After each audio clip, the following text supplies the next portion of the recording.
अस्सलाम वालेकुम। मैं आसिफ खालिक। इंशाल्लाह आप लोग ठीक ठाक होंगे। मैं भी ठीक ठाक हूँ। आप ज़रूर मेरी वीडियो को लाइक और सब्सक्राइब ज़रूर करिएगा।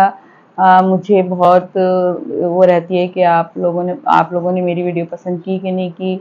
मैं कोशिश करती हूँ कुछ आवाज़ उठाऊँ गरीबों के लिए और जो कुछ हो रहा है, लेकिन शायद हमारी कुछ सुनी जा सके। हम वैसे तो बाहर सड़कों पे निकल के कुछ नहीं कर सकते, लेकिन हम इस तरह से चाहते हैं कि कुछ हमारी आवाज़ पहुँचे और कुछ कुछ तो इस बातों का हल निकले जो इस कदर ख़राबियाँ पैदा हो गई हैं कि ना सुन सुन के भी दिमाग दिमाग माऊक हो गया है। तो लेकिन बेचारे गरीब क्या करें, वो तो अपनी छोटी छोटी खुशियों के लिए भी बैठ गए हैं। अपनी छोटी खुशियाँ भी नहीं मना पा रहे। वो हर चीज़ में कहते हैं हम क्या करें। अब ज़ाहिर है पहले तो हो जाती थी थोड़ी बहुत, अब तो वो भी नहीं हो पा रही। ज़ाहिर है उनके बच्चे, उनका घर, उनका बार कैसे वो पूरा करें, हालांकि वो बच्चों को तालीम नहीं दिला सकते, कुछ भी नहीं कर सकते, लेकिन वो रोटी भी नहीं खिला पा रहे। दुख होता है उन लोगों को देखकर। और वैसे भी पता नहीं इलेक्शन होते हैं कि नहीं, हम तो इस उम्मीद में हैं कि शायद इलेक्शन हो, कुछ हालात बदलें, क्योंकि जो इलेक्शन में आने के लिए तैयार बैठे हैं वो कौम के लिए नहीं सोच रहे। वो इस वक्त सिर्फ ये सोच रहे हैं कि हमें आना है। ना कभी उन्होंने महंगाई के बारे में एक लफ्ज़ भी बोला कि हम लूट लाट के गए हैं, या दूसरे कोई पार्टी वाले ने नहीं बोला। हाँ, थोड़ा बहुत मैं मानती हूँ कि ये जो मुस्लिम जमात इस्लामी वाली थोड़े बहुत आवाज़ उठा रहे हैं, लेकिन इसके अलावा कोई भी महंगाई के बारे में नहीं बोल रहा। ना हुकूमत के ना किसी गरीब के लिए आवाज़ उठा रहे हैं। मगर कम से कम इतना तो करें ना आप लोग, कुछ तो बोलें, कुछ तो करें, कोई कुछ तो रिलीफ दें ताकि इनके हालात बदलें और ये भी सुकून की ज़िंदगी गुजारें। खुदकुशियाँ कर रहे हैं, बिजली के बिल नहीं दे पा रहे। और देखें इलेक्शन हमें तो नामुमकिन ही बात नज़र आ रही है, क्योंकि आपस में इस कदर इन लोगों की फूट पड़ चुकी है कि ना समझ में नहीं आ रहा कि ये कहाँ तक ले जाएंगे इलेक्शन को। और मैं सुप्रीम कोर्ट से भी इल्तिजा करती हूँ, इन चीज़ों को देखें और इन पे नज़र रखें कि ये लोग इस कदर महंगाई क्यों कर रहे हैं। वो जगह जगह से इस कदर आप लोग पैसा लूट मत मिल रहा है आपको, जो आप लोग छापे मार रहे हैं, लेकिन आपने कहीं भी कोई सस्ताई नहीं की, कहीं एक पैसे का रिलीफ हमें नहीं दिया। तो अब हम क्या करें? हम यही कर सकते हैं कि ज़ाहिर है अब लोग सड़कों पे निकलें और एहतजाज करें, लेकिन आप लोगों पे एहतजाज का असर भी नहीं होता।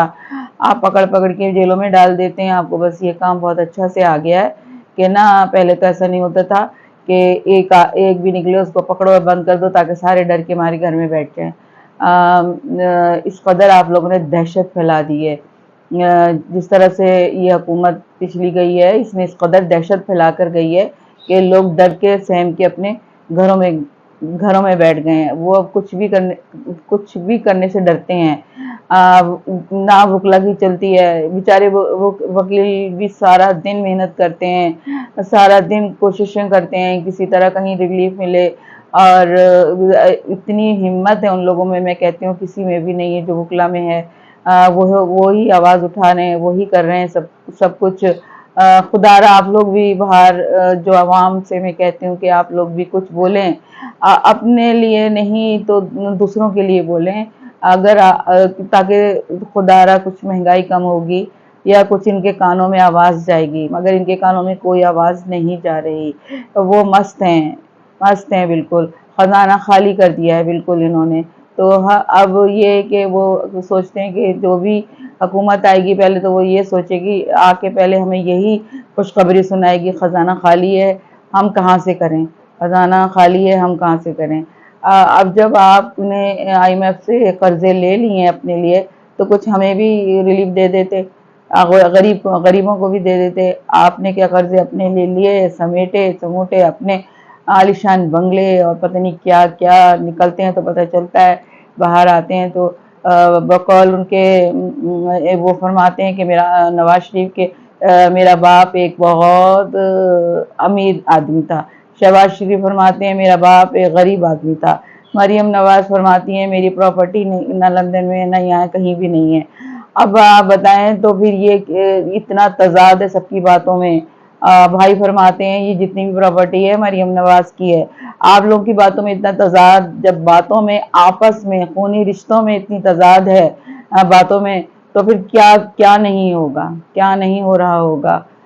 تو ہم کیا کر سکتے ہیں؟ آپ لوگ ہم دیکھ رہے ہیں، سن رہے ہیں، سب سمجھ رہے ہیں، لیکن شاید کوئی ایسا آئے اور ان سب کو دکھائے کہ نہ، ایک عمران خان تھا، اس نے ہی یہ باتیں ساری بتائیں اور کھولیں، لیکن آپ نے اس کو قید کر دیا، اسی لیے قید کرا ہے آپ سب نے مل کر کہ وہ مزید اور نہ بتائے کہ کس کے پاس کیا ہے اور کیا ہو رہا ہے اس ملک میں۔ تو ظاہر ہے جب وہی قید ہے تو ہمیں کون بتائے گا؟ آپ لوگ تو آپس میں سب ملے ہوئے، ہمیں تو کوئی بھی بتانے والا نہیں ہے۔ عمران خان ہی آواز اٹھاتا تھا ہم لوگوں کے لیے، اس نے آواز اٹھائی اور خود ہی بہت محنت کری، کیا فائدہ ہوا؟ اس کو قید کر دیا آپ نے۔ اس سے آپ لوگوں کو کیا فائدہ ہو رہا ہے یہ آپ لوگوں کو اچھی طرح پتہ ہے، آپ کو کیا فائدہ ہو رہا ہے۔ بس یہی کہ آئندہ آپ لوگ خدا را حکومت سے میں گزارش کرتی ہوں کہ مہنگائی کی طرف دیکھیں، غریبوں کی طرف دیکھیں، تھوڑی سی اپنی ضمیر کو بیدار کریں کہ آپ کیا کر رہے ہیں۔ آج ان کے ساتھ ہو رہا ہے تو کل آپ کے ساتھ بھی ضرور ہوگا۔ یہ باتیں سوچیں اور عمل کریں۔ خدا حافظ۔